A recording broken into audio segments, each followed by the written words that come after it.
تو شہروں میں زبردست قسم کے قبرستان ہیں، تو لیکن ہمارے گاؤں کا یہ قبرستان کئی قبرستانوں سے بہتر ہے۔ کئی قبرستانوں میں ایسا بھی ہے کہ قبریں بالکل بیٹھ چکی ہوتی ہیں، ان کا کوئی والی وارث نہیں ہوتا، لیکن یہاں کے اس قبرستان میں ایسی کوئی صورتحال نہیں ہے۔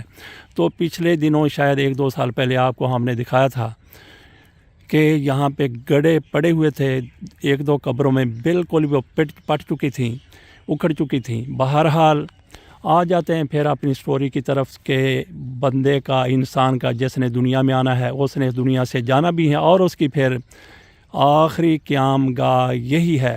تو آج کل ہماری سیاست میں جو کچھ ہو رہا ہے، پہلے بھی ہمارے ہاں بڑے بڑے لوگ ہیں جو یہی سمجھتے تھے کہ ہم ہی یہاں کے کار پرداز ہیں، ہمارے سے زیادہ بہتر سوچنے والا کوئی نہیں، ہم ہی عقل کل ہیں۔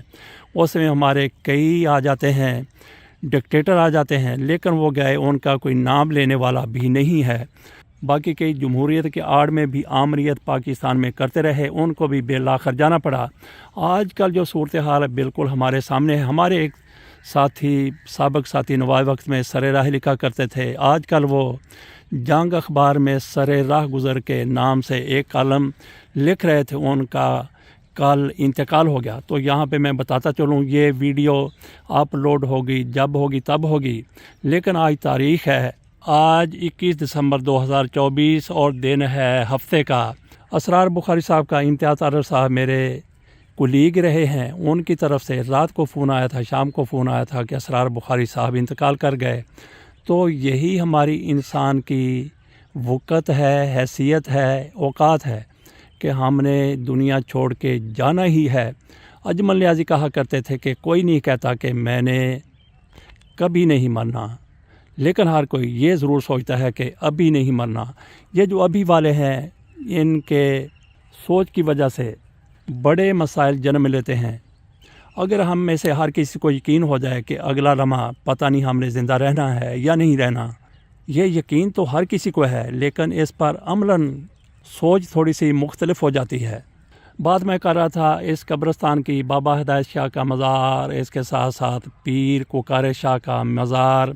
سال میں 2 یہاں پہ میلے ہوتے ہیں، کل بھی ایک میلہ ہونے جا رہا ہے، تو ہماری ٹیم کے علی حسن وہ شاید اس کو کور کریں گے، وہ بھی ہم آپ کو بعد میں دکھائیں گے۔ ابھی تو ہم اس قبرستان کی بات کر رہے ہیں کہ انسان کا اگر کسی کو یہ ٹھکانہ بھی مل جائے، ہم نے یہ دیکھا کہ سمندر میں ڈوب کر کتنے لوگ مر گئے، ہم نے یہ دیکھا کہ جہاز کریش ہوا، کتنے لوگ اس میں اپنی زندگیوں کے ہاتھ دھو بیٹھے اور ان کا کہیں نام و نشان نہیں ملا، بحری جہاز ڈوب جاتے ہیں، کسی کا کچھ پتہ نہیں چلتا، ایکسیڈنٹ ہوتا ہے، بندے مارے جاتے ہیں، کئی جل بھی جاتے ہیں، اور وہ خوش نصیب ہیں جن کو قبر بھی نصیب ہو جاتی ہے، قبر بھی مل جاتی ہے۔ تو آج کے جو بڑے بڑے نامور لوگ ہیں جو سمجھتے ہیں کہ ہم جیسا کوئی عقل کل نہیں ہے، اس قبرستان میں بھی بہت سے ایسے لوگ ہیں جو کبھی سوچا کرتے تھے کہ ہمارے جیسا کوئی عقل مند نہیں ہے، ہم نہیں ہوں گے تو دنیا کیسے چلے گی، لیکن دنیا چل رہی ہے، چلتی رہے گی۔ تو آج کل جن کے ہاتھ میں زمام اقتدار ہے، وہ بھی یہی سمجھتے ہیں کہ ہم جیسا کوئی بھی سوچنے والا نہیں ہے۔ پاکستان کے لیے اگر کوئی بہتر سوچ سکتا ہے تو وہ ہم ہی ہیں، لیکن یہ سراسر سوچ غلط ہے۔ اگر ایسا ہوتا تو جس طرح سے امریکہ کی طرف سے پاکستان پر پابندیاں لگائی گئی ہیں، راکٹس کے حوالے سے، میزائلز کے حوالے سے، ہمارے پروگرام کے حوالے سے، جو ہمارا دفاعی پروگرام ہے، تو اس سے کیا ہمارے وزیر دفاع خواجہ اصف کی صحت پر کوئی اثر پڑے گا؟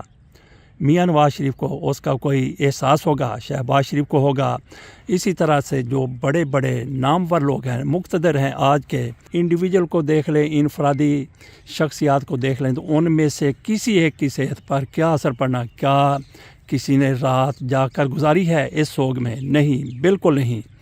تو انفرادی طور پر ان کو تو ابھی تک زمین آسمان ایک کر دینی چاہیے تھی، ان کے گھر پر قبضہ ہو جاتا، ان میں سے کسی کو پکڑ لیا جاتا، جیسے کہ کئی سیاستدانوں کو پکڑا گیا ہے، بڑے بڑے لوگوں کو پکڑا گیا ہے، وہ زمین آسمان ایک کر دیتے ہیں، لیکن ہمارے پروگرام پر، دفاعی پروگرام پر پابندیاں لگائی گئیں، بیان بازی کے علاوہ کچھ بھی نہیں ہوا کیونکہ ان کی انفرادی زندگی میں اس سے کوئی بھی منفی فرق اور اثر نہیں پڑنا۔ تو میں آپ کو یہ دکھا رہا ہوں قبرستان اپنے گاؤں کا، تو ساتھ ساتھ یہ بھی ہم نے بات کی کہ یہ لوگ جو اپنے آپ کو عقل کل سمجھتے ہیں، اپنے آپ کو بڑی طاقت سمجھتے ہیں، انہوں نے بھی یہیں کہیں آنا، اگر ان کی نصیب میں لکھا ہوا تو، اگر نہیں تو پھر کیا کچھ دنیا میں نہیں ہو جاتا۔ تو یہ سوچنا ہے شہباز شریف کو، یہ سوچنا ہے نواز شریف کو، یہ سوچنا ہے کسی اور کو سوائے آصف علی زرداری کے، کیونکہ اس نے ایسا نہیں سوچنا۔ کیوں آصف علی زرداری نے کیوں نہیں سوچنا، اس پر ہم زیادہ گفتگو نہیں کرتے۔ بہرحال یہ دنیا، یہاں پہ جو لوگ قبرستانوں میں موجود ہیں، ان میں سے میرے والد صاحب بھی ہیں، ان کی قبر بھی یہیں پہ ہے۔ تو وہ کہا کرتے تھے کہ میری عمر 80 سال سے زیادہ ہے، ویسے ان کا انتقال 91 ایئرس 91 سال کی عمر میں ہوا تھا۔ تو وہ کہا کرتے تھے کہ میری عمر 80 سال سے زیادہ ہے، کیسے زندگی کٹی؟ وہ کہتے تھے بس یہ 90 سال ایسے لگتا ہے، بلکہ 80 سال سے زیادہ وہ کہتے کہ ایسے لگتا ہے کہ ایک لمحے میں سارا کچھ گزر گیا۔ یہ سال ایسے گزرے کہ سورج ادھر سے طلوع ہوا ادھر غروب ہوا، بس اسی طرح سے پوری زندگی وہ 80 سال 85 سال اور پھر 91 سال گزر گئے۔ لیکن اللہ کا شکر ہے کہ وہ آخری دم تک بالکل صحت مند تھے۔ ایک روز قبل بھی رمضان کا مہینہ تھا تو وہ مسجد میں نماز پڑھ کے آئے تھے۔ تو دنیا سے لے کے کیا جانا ہے؟ یہی کچھ لے کے جانا ہے۔ آپ نے انسانیت کی خدمت کر لی، آپ نے انسانوں کے دکھ درد سن لیے، اور جتنی آپ کی حیثیت تھی اسے مطابق آپ نے ان کے مسائل حل کرانے کی کوشش بھی کی۔ تو بہرحال یہ زندگی اس جھولے کی مانند ہے، یہ جھولا چل رہا ہے، قبرستان میں جھولا ہے، اسی کی مانند یہ زندگی ہے۔